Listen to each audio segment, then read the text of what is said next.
So we got two shoes here that kind of give that budget but serious running kind of vibes, not on looks but actually based on what they can do. The Anta PG7 Ultra and the 361 Fierce Max both are to me all around daily trainers with more on the long run performance side. I uploaded a video of the 361 Fierce Max and kind of put it as a mild stability long run shoe to help you when your legs are tired, and it also has an okay performance when going up tempo. I also said that if it had a very good upper and was lighter a tad bit, I would probably choose this over the PG7 Ultra. It has gotten better all around because at faster paces I just noticed it has become a bit more seamless. So the way I've been using this was after the Chowdan TG 1.0, the Novoblast 5, my Mizuno and other daily trainers. It's usually after the Chowdan 1.0 where it's much more noticeable, especially with the forefoot and the energy return here, and the toe spring actually kind of feels a bit similar to the Novoblast 5.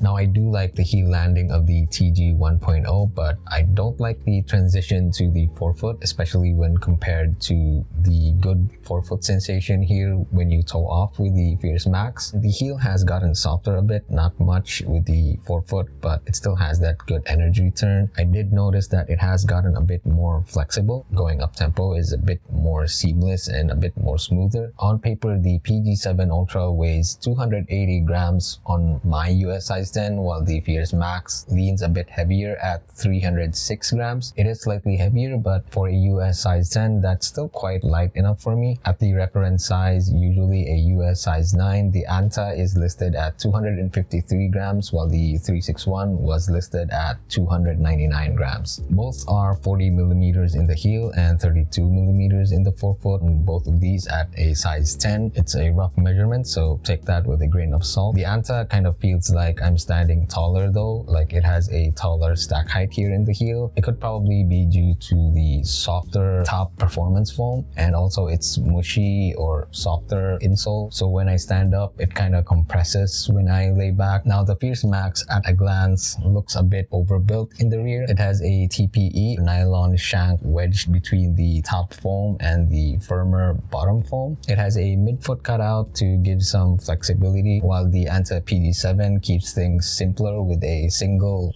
full-length monofoam, no midfoot cutouts, and no plate or shank. Now, if you only care about the specs, then the PG7 Ultra looks like it's the better shoe midsole-wise. It's slightly higher priced than the Fierce Max, but it's actually cheaper than other nitrogen-infused midsole foams. There's no need for a dual density setup here when you just have the right tuning and the right softness to firmness ratio with the nitro-infused midsole. Mellow enough for slow sessions, but good enough for up-tempo spurts, and while plateless, it actually gives you that guided, smooth rolling sensation. We'll talk more about the performance of both and compare them later on. For now, let's talk about the upper and fit. This is where the Anta PG7 Ultra wins it for me. The Ultra feels a bit better fit-wise. For breathability though, the Fierce Max is actually more breathable. The Ultra does have a decent structure, but the Fierce Max feels much more rigid, feels more secure when you tighten up your laces. This one is a bit too wide for me. It gives me that secure lockdown that hugs my foot when I lace it right. I like that it's not as rigid in the midfoot and ankle area versus the Fierce Max. Again, this runs a bit wider for me. It might not be performance oriented, race fit, snug feel, but it's actually pretty good, especially for long runs where your feet tend to swell, and especially good news for those who have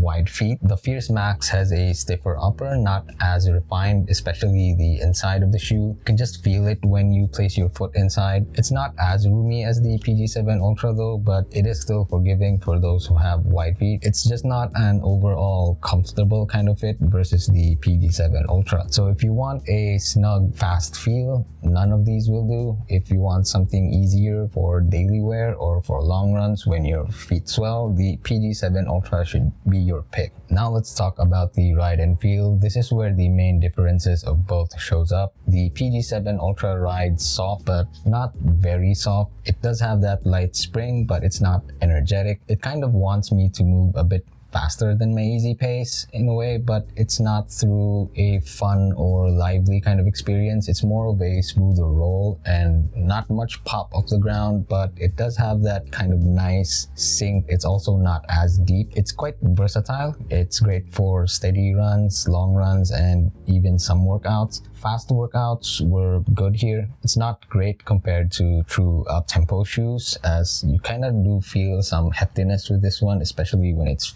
pretty wide at the base. As I kept using this more, I noticed that on really tired legs, you're deep into weeks of high mileage training, that the response here, because it isn't too deep of a compression, can kind of feel a bit much. Like it's a bit more active than relaxing, and you might notice it more if you're not efficient with your running or your mechanics. Like if you have a pretty longer stride and tend to bounce too much, you will feel more of the impact in this one, as it's not really similar to those pretty mushy cushioned type of shoes. If you're a more experienced runner though, with an efficient gait or efficient form, you can keep your steps in rhythm, and it's actually pretty nice. You won't feel much of that impact. I only noticed this as I kept using this, and I kind of lost my form as I was running on tired legs and I got pretty lazy. The Nova Blast 5 feels better as it has a bit deeper, slightly mushier compression versus this one, but that one was also much more flexible than this one, so the Nova Blast is a bit more seamless. While I did say it doesn't pop and has a shorter soft compression, I did feel that pop when I wasn't running as efficiently, kind of like the Nova Blast, but the Nova Blast is a bit better as it has a slightly mushier, deeper compression versus this one, but the Nova Blast is a bit more flexible, so it actually feels more seamless. Also felt that kind of sensation with the DB8 Nitro 2, but that shoe was much more livelier or much more fun even on slow paces. This is mild when compared to the DB8 Nitro 2, but it still has that kind of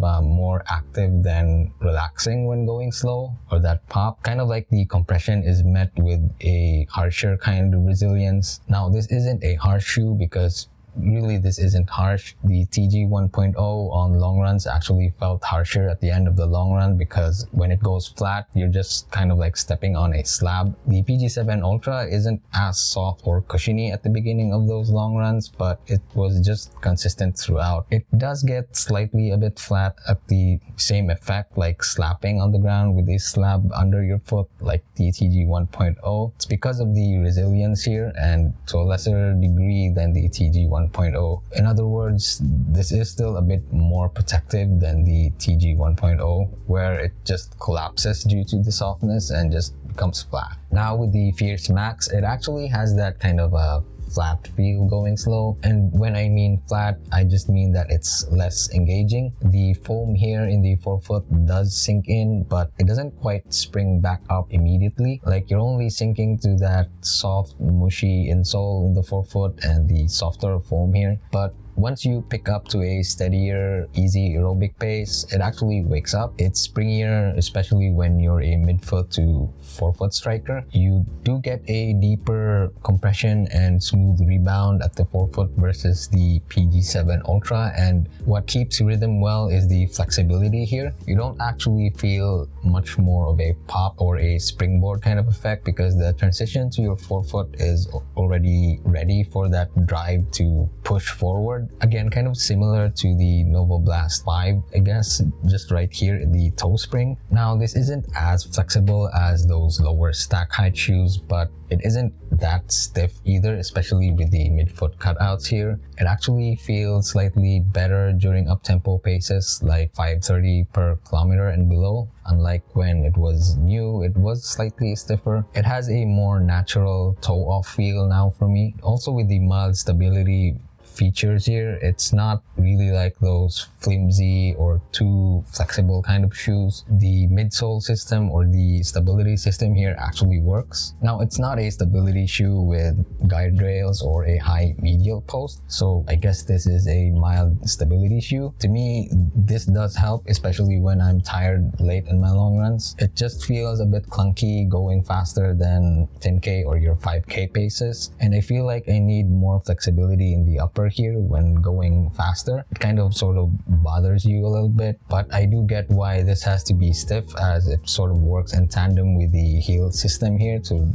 lock in your gait. So for daily mileage, especially during those peak weeks where you're running on tired legs or when they feel like they're dead, the Fierce Max to me is just easier to live with. But when you need an all-around shoe for workouts or faster days, I kind of feel like the PG7 Ultra has the edge and is a bit better overall. It's not the best when you're going fast, but it's just good enough at faster paces. Compared to the Fierce Max, you might not like plated long run shoes that are a bit more aggressive or performance focused, but you also don't want those too plush or mushy shoes that kind of lack energy return, which are actually geared towards more for those very slow days. The PG7 Ultra might be good and you might really like this, as it's not too soft. It's also a bit mellowy, but does have the performance to go at steady to faster paces, like even your marathon pace. If the Fierce Max just had a better upper with this midsole system, I think this would be pretty good, not just for recovery, but also those long runs to marathon paces. To me, it just feels a bit too stiff in the upper, and the longer the duration goes, I really kind of notice that, and